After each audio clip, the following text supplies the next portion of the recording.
Hallo zusammen! Apple hat mit der Apple Watch SE in der dritten Generation eine wirklich sehr interessante Uhr herausgebracht, besser gesagt ein sehr gutes Upgrade durchgeführt. Und in diesem Video möchte ich euch zeigen, was der Unterschied zwischen der Apple Watch Series 11 und der Apple Watch SE in der dritten Generation ist. Als erstes hätten wir die Modellvarianten. Die Apple Watch SE in der dritten Generation erscheint dabei in einer 44 mm Variante und in einer 40 mm Variante. Beide sind dann hier in einem Aluminiumgehäuse und du kannst dich zwischen zwei Farben entscheiden, einmal Polarstern und Mitternacht. In diesem Video seht ihr hier die 44 mm Variante in der Farbe Mitternacht. Bei beiden Modellen kannst du dich einmal zwischen einer Mobilfunk- oder einer reinen Bluetooth-Variante entscheiden und solltest du dich für die Mobilvariante entscheiden, dann bekommst du auch den neuen 5G-Chip von Apple angeboten. Beworben wird die Apple Watch SE 3 dann auch als Kinderuhr. Du hast ja die Möglichkeit, auch ohne das iPhone diese als Familienuhr einzurichten. Das funktioniert aber auch mit der Apple Watch Series 11.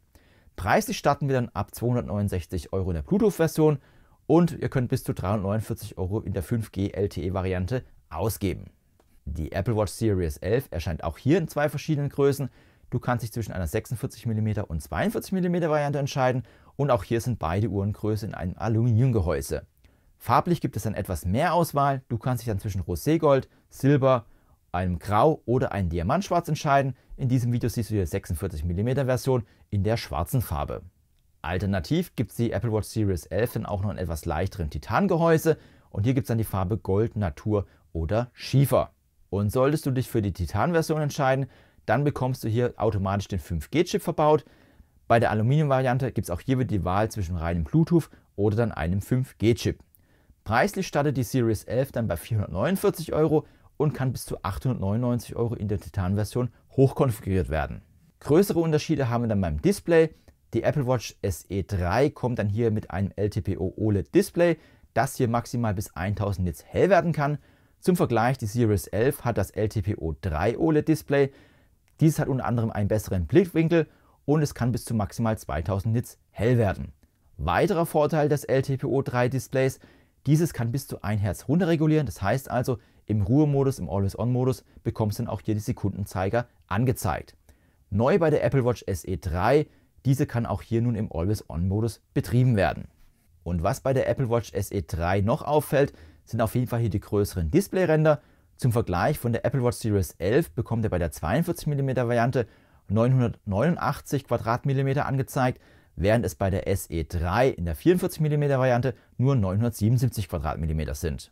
Geschützt wird das Display der Series 11 dann mit einem zweifach kratzfesten Ionics Glas als bei der Apple Watch SE 3. Hardware-technisch bekommt ihr bei der Apple Watch Series 11 als auch Apple Watch SE 3 den S10-Chip verbaut. Das heißt also, hier gibt es überhaupt keine Unterschiede mehr. Das bedeutet, ihr könnt auf beiden Uhren dann auch die Gestensteuerung nutzen, beziehungsweise Siri Offline wird auch ebenfalls auf beiden Uhren unterstützt. Darüber hinaus haben beide Uhren auch den gleichen internen Speicher von 64 GB, zum Beispiel für die Mitnahme von Musik. Und sowohl die Apple Watch Series 11 als auch SE 3 haben dann ein Mikrofon und Lautsprecher mit an Bord. Das heißt also, du kannst mit beiden Uhren dann auch telefonieren bzw. auch Musik über die Uhr abspielen. Es ist 19:05 Uhr. Guten Abend. Es ist 19:05 Uhr. Unterschiede gibt es dann bei den Sensoren und Konnektivität. Die Apple Watch Series 11 als auch SE 3 unterstützen ja hier WLAN. Bei der SE-Version bekommt ihr aber nur 2,4 GHz als Unterstützung, während die Series 11 2,4 GHz und 5 GHz Band unterstützt. Beide Uhren sind dann auch bis 50 Meter wasserdicht, aber nur bei der Series 11 ist diese auch auf 6 Meter Tauchtiefe ausgelegt. Das heißt also, du kannst die Uhr bei 6 Meter Tiefe auch normal bedienen, ohne dass hier eine Beschädigung stattfindet. Das ist vor allem dann interessant, wenn du schnorcheln gehen möchtest, weil die Series 11 bietet dann auch einen Tiefensensor an, bzw. die Messung der Wassertemperatur. Was wiederum aber beide Uhren haben, ist dann ein Kompass mit an Bord, als auch einen barometrischen Höhenmesser. Weitere Unterschiede haben wir dann beim optischen Herzfrequenzsensor. Während die Apple Watch Series 11 hier den optischen Herzfrequenzsensor der dritten Generation hat, bekommen wir bei der SE 3 nur den Sensor der zweiten Generation. Aber was bedeutet das konkret? Nur bei der Series 11 habt ihr die Möglichkeit, ein EKG zu messen. Bei der SE 3 wird es erst gar nicht angeboten. Weiteres Merkmal ist dann auch die Blutsauerstoffwertmessung, die es nur so auf der Series 11 dann gibt. Dies wirkt sich dann auch auf die Vital-App aus. Bei der SE 3 bekommst du bei den Vitalwerten nämlich nur den Schlaf, Ruheherzfrequenz, Temperatur und Atemfrequenz angezeigt. Solltest du aber aus irgendwelchen Gründen eine zweite Apple Watch nutzen, die auch den Sensor der dritten Generation hat und du hast es beim Schlafen getragen, bekommst du trotzdem auf der SE dann auch hier alle Vitalwerte angezeigt. Eine weitere Differenzierung gibt es bei der neu eingeführten Bluthochdruckmitteilung. Diese gibt es dann nur auf der Apple Watch Series 11 und wird so auf der SE3 nicht zur Verfügung gestellt. Das heißt also, wenn das für dich ein wichtiges Feature ist, bekommst du es nur auf der 11er Version angezeigt. Was beide Uhren aber unterstützen, ist dann die Mitteilung unregelmäßige Herzrhythmusbewegungen, als auch die Mitteilung über niedrige oder hohe Herzfrequenzen. Und wenn wir dann schon im Bereich Fitness sind, die Apple Watch Series 11 als auch SE3 unterstützen natürlich dann die Fitnessringe. Ihr könnt dann auch individuelle Ziele setzen, ihr könnt auch die Ringe pausieren. Darüber hinaus unterstützen beide Uhren auch die Schlafapnoe-Erkennung als auch das klassische Schlaftracking und das funktioniert auf beiden Uhren auch wirklich sehr gut.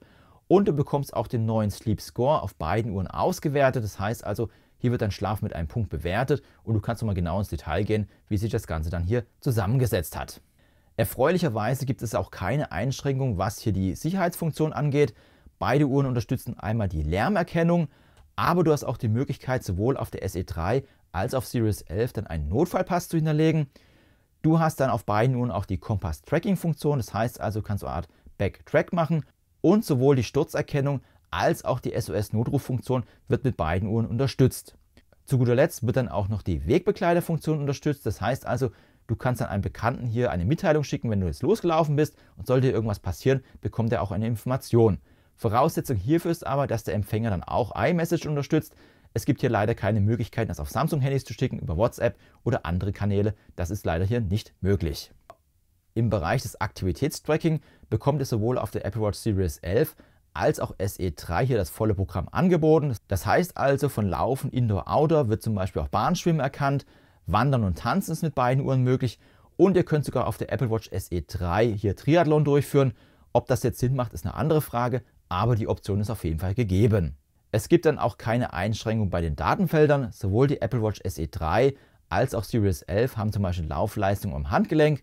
Du bekommst eine Übersicht über deine Herzfrequenz, als dann auch über die Steigung, die du absolviert hast. Und du hast dann auch mit beiden Uhren die Möglichkeit, wenn du auf der Startbahn läufst, dass diese erkannt wird und du kannst dann auch hier die entsprechende Bahn auswählen. Sobald du dann ein Training absolviert hast, erkennen dann auch beide Uhren hier die Anstrengung, beziehungsweise du bekommst dann eine Auswertung des Trainingsloads. Ganz spannend auch hier, du kannst dann auch je nach Sportart schauen, wie du da aktuell trainiert bist. Sollst du etwas weniger machen, etwas mehr. Das wird dann hier sehr gut angeboten. Ganz interessant ist dann auch die GPS-Messung. Sowohl die Apple Watch SE3 als auch Series 11 haben hier nämlich das L1-Band. Das heißt also, obwohl die Series 11 etwas teurer ist, bekommst du hier den gleichen GPS-Chip verbaut. Lediglich die Ultra 3 hat hier einen besseren Chip mit dem L1 und L5 Dualband. Insgesamt muss man sagen, dass die GPS-Messung für dieses L1-Band wirklich sehr gut funktioniert. Ja, es gibt auf jeden Fall Abweichungen, wenn du in der Stadt unterwegs bist. Auch zwischen Bäumen oder in den Bergen kann es zu Abweichungen kommen. Dies führt vor allem dazu, dass die GPS-Tracks nicht sauber aufgezeichnet werden und es kann dann auch ebenfalls zu Abweichungen der Strecke führen. Das heißt also, du hast entweder mehr oder weniger Strecke aufgezeichnet, als zum Beispiel mit einem besseren L1 und L5 Band. Ganz spannend sind natürlich dann die Herzfrequenzdaten. Ich hatte es schon erwähnt, die Apple Watch SE3 hat hier den Sensor der zweiten Generation, die Series 11 den Sensor der dritten Generation. Nichtsdestotrotz, die Apple Watch SE3 muss sich hier nicht verstecken. Ich habe jetzt hier mal mehrere Läufe durchgeführt und man kann ganz gut sehen im Vergleich, die Apple Watch Series 11 als auch SE3 haben hier gleich gut gegenüber eines Brustgurtes performt. Das gleiche Verhalten hatte ich dann auch bei meinem zweiten Lauf. Auch hier bin ich ein paar Mal stehen geblieben, habe gefilmt oder losgelaufen. Auch da wurden die Vorläufe sehr gut erkannt. Zu guter Letzt habe ich dann noch einen Traillauf gemacht, bei dem ich auch sehr viel berghoch, bergunter laufe. Es gibt also sehr viele Pulsschwankungen und auch das haben beide Uhren, sowohl die Series 11 als auch SE3, wirklich sehr gut gemeistert. Es gab hier ab 1 Stunde 7 so ein paar Abweichungen, aber insgesamt ist das wirklich ein sehr gutes Bild, was uns beide Uhren hier abgeliefert haben. Der letzte spannende Punkt ist dann noch die Akkulaufzeit. Während die Apple Watch Series 11 bis zu 24 Stunden bei normaler Nutzung an Akkulaufzeit anbietet, schafft die Apple Watch SE3 nur bis zu 18 Stunden. Beide unterstützen dann auch den Stromsparmodus, den ich persönlich aber noch nie bei einer Apple Watch genutzt habe. Ganz interessant sind dann auch die Akkulaufzeiten während des Trainings.